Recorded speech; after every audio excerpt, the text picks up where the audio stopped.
Today's video, I'm going to be talking about a topic nobody loves, and that's fines, condo association fines. And nobody wants to be a bad neighbor. Nobody likes parking tickets, right? Nobody likes speeding tickets. Nobody likes tickets in general. That means that they did something wrong and they now have to pay for it. Unfortunately, in our society, if there's no types of violations, fines, anybody holding in line, people are going to do what they want. And unfortunately, when you give people an inch, sometimes they're going to take a foot.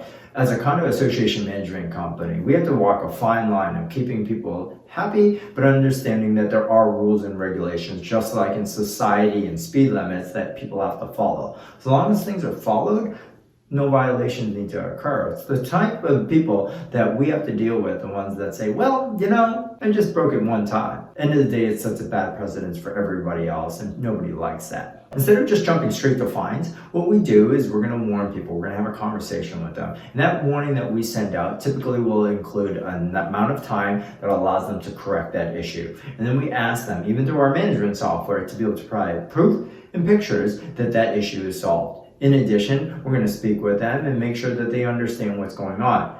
Usually the warning is more than enough to be able to stop any violation that might be occurring. But if it isn't, we're going to keep escalating that. So the second, third one, we might have a fine. The third one might be a little bit higher. And then again, if it's a reoccurring issue, we're just going to have the attorneys deal with it. And those attorney fees are going to be put onto that condo association owner's ledger. And they're going to have to pay for it. And every single time they pick up the phone and they try to fight that fee, those legal fees keep going up. And nobody wants those type of legal expenses or headaches to deal with it. And we hope that every single owner within the building really wants to be a good neighbor. And maybe the first time was just a mistake, and that's fine. But if someone does it over and over and over, we know it's just malicious at that point, and we want to stop that. And we will make sure, because again, you can't just let people do whatever they want at your condo association. It's really important to understand that there are rules and regs and that people have to follow them.